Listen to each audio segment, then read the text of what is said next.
আমাদেরকে টাকা দিয়ে কেনা যায় না, আমাদেরকে টাকা দিয়ে বিক্রি করা যায় না। সে দুই একটা ছাঁট মাল এদিক ওদিক যেতে পারে।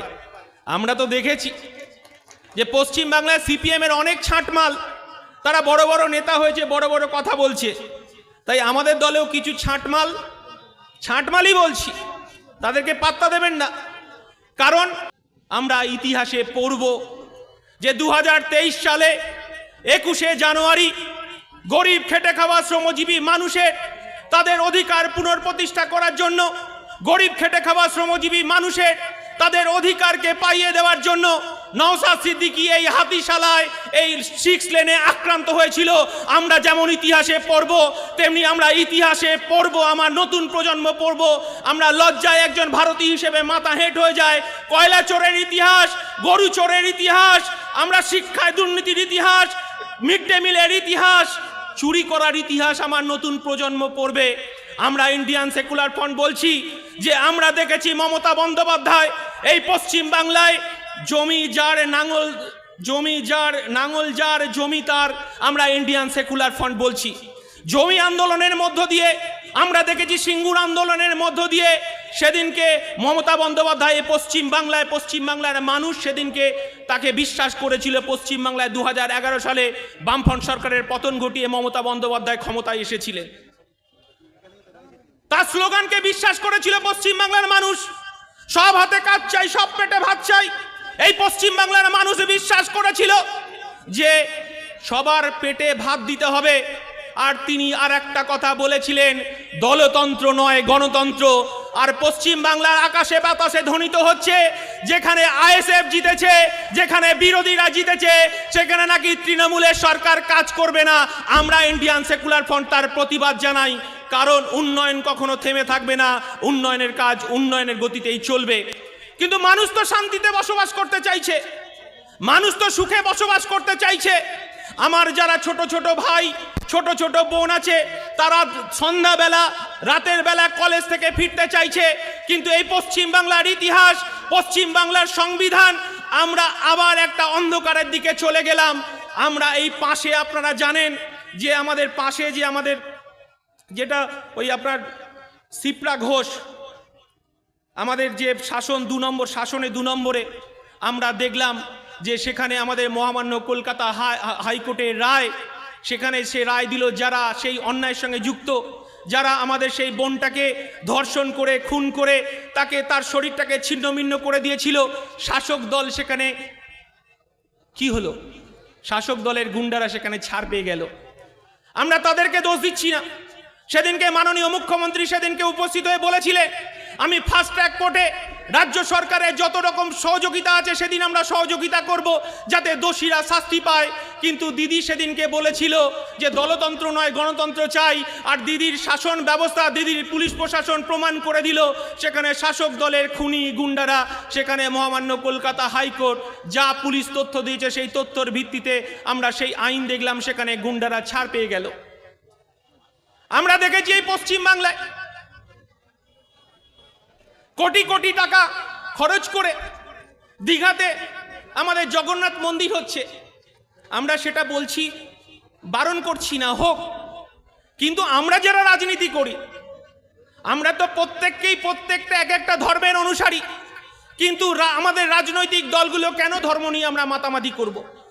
সেখানে তো আমাদের প্রত্যেকটা রাজনৈতিক দলে প্রত্যেকটা ধর্মের মানুষকে আমরা সমান চোখে দেখব। কিন্তু বিজেপি যে ফাঁদে পা দিয়েছে, তৃণমূলও সেই ফাঁদে পা দিয়েছে। পশ্চিম বাংলায় যে বাইনারি পলিটিক্স, ওরা হিন্দু ওরা মুসলিম আবার ভাগ করতে চাইছে। আমরা চাই না ইন্ডিয়ান সেকুলার ফ্রন্ট ধর্মের ভিত্তিতে ভারতবর্ষটা ভাগ হোক, আমরা চাই না। ধর্মের ভিত্তিতে ভারতবর্ষটা ভাগ হয়ে যাক আমরা চাই না। আমরা যেমন রাম রহিম একসাথে কাঁধে কাঁধ মিলিয়ে আমরা স্কুলে গেছি, কাঁধে কাঁধ মিলিয়ে আমরা মহরমের মেলায় গেছি, কাঁধে কাঁধ মিলিয়ে আমরা যেমন দোলন যাত্রায় গেছি, আমরা যেমন রথের মেলাতে গেছি, আমরা এই কাঁধে কাঁধ মিলিয়ে এই পশ্চিম বাংলায় হিন্দু মুসলমান খ্রিস্টান আমরা একসাথে বসবাস করতে চাইছি। এটাই আব্বাস সিদ্দিকী আমাদেরকে শিক্ষা দিয়েছে, এই কথাটাই পশ্চিম বাংলায় সর্বত্র আমরা বলে বেড়াচ্ছি। আমরা মানুষকে ভাগাভাগি করতে চাই না, মানুষ ভাগাভাগি হয়ে যাক আমরা চাই না।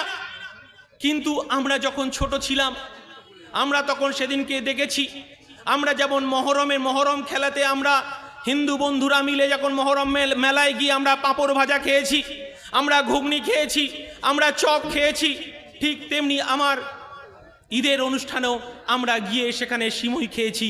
আমরা এই সম্প্রীতির বাংলা দেখতে চাই।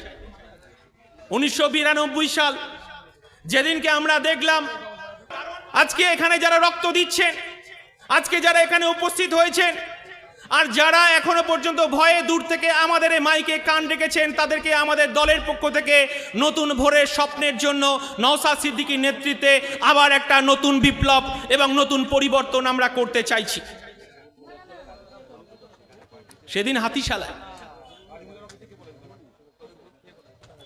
আমরা সেদিনকে বলেছিলাম, প্রথম ইন্ডিয়ান সেকুলার ফ্রন্ট বলেছিল যে পশ্চিম বাংলায় আমরা কোনো হানাহানি দেখতে চাই না, আমরা রক্ত দেখতে চাই না।